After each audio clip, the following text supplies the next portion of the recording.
Ricardo, a young farmer and a haberdasher from Missouri. He followed an unlikely path. He followed an unlikely path to the vice presidency. And a writer observed, "We grow good people in our small towns with honesty and sincerity and dignity." And I know just the kind of people that writer had in mind when he praised Harry Truman. I grew up with those people. They're the ones who do some of the hardest work in America, who grow our food and run our factories and fight our wars. They love their country in good times and bad, and they're always proud of America.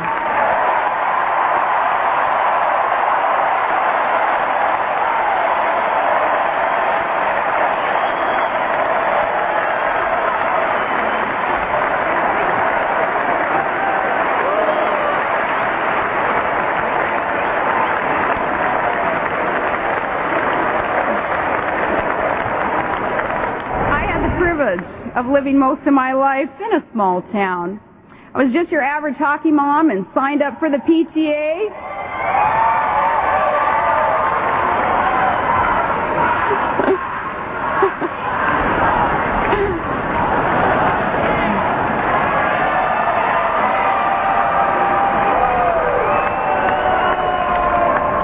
I love those hockey moms. You know, they say the difference between a hockey mom and a pit bull? Lipstick.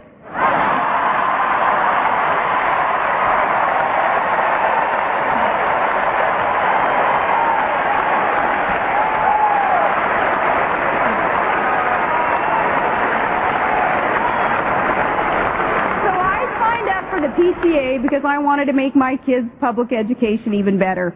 And when I ran for city council, I didn't need focus groups and voter profiles because I knew those voters and I knew their families too. Before I became governor of the great state of Alaska, I was mayor of my hometown.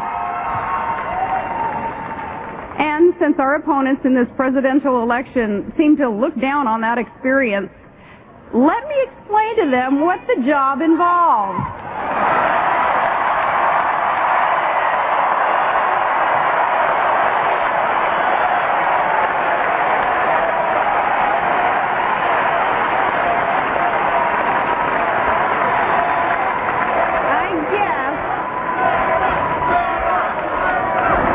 I guess a small town mayor is sort of like a community organizer, except that you have actual responsibilities.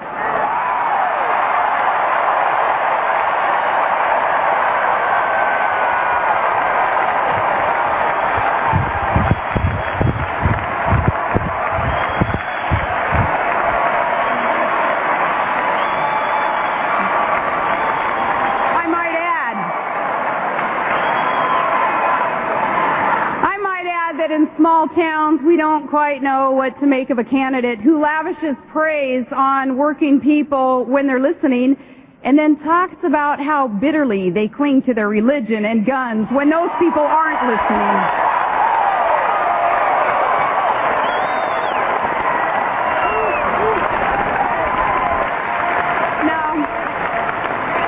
We tend to prefer candidates who don't talk about us one way in Scranton and another way in San Francisco.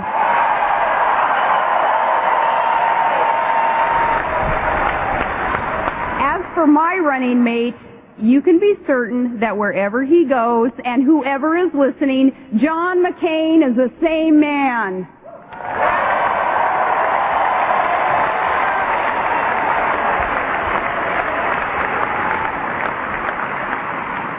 Well, I'm not a member of the permanent political establishment. And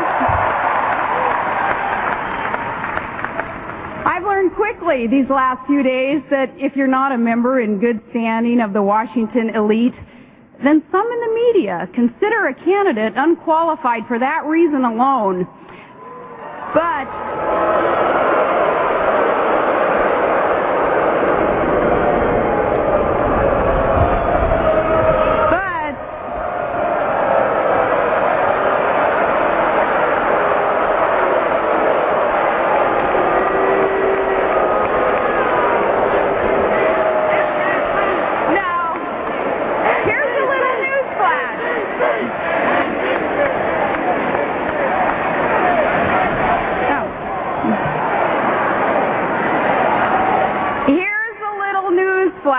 for those reporters and commentators, I'm not going to Washington to seek their good opinion. I'm going to Washington to serve the people of this great country.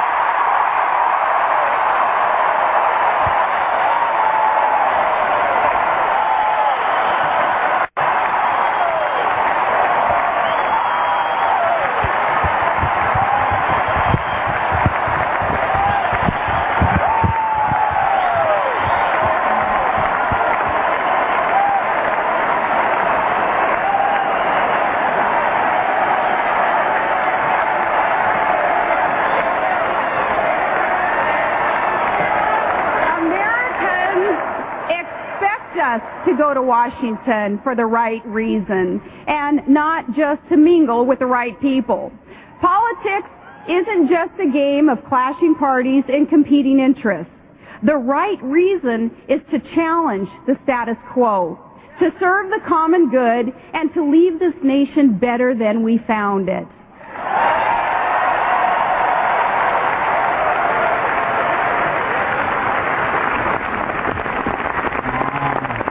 No one expects us all to agree on everything, but we are expected to govern with integrity and goodwill and clear convictions and a servant's heart. And I pledge to all Americans that I will carry myself in this spirit as Vice President of the United States.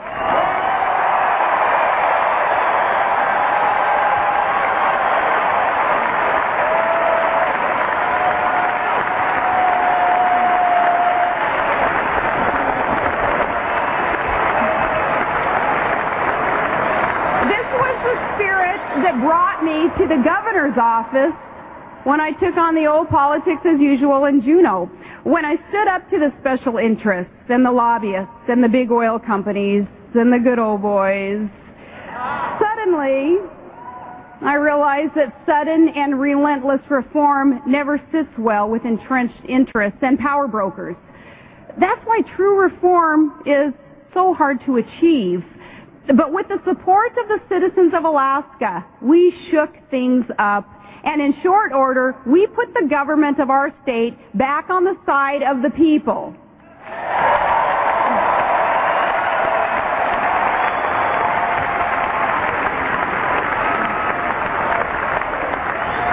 I came to office promising major ethics reform to end the culture of self-dealing. And today that ethics reform is the law.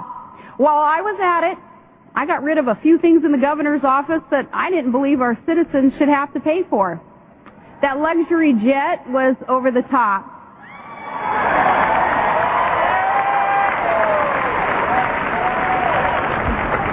I put it on eBay.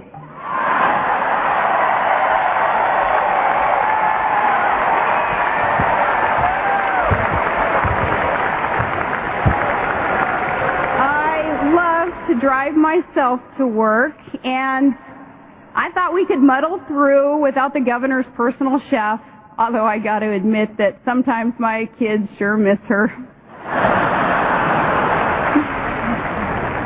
I came to office promising to control spending by request if possible, but by veto if necessary. Senator McCain also he promises to use the power of veto in defense of the public interest. And as a chief executive, I can assure you it works.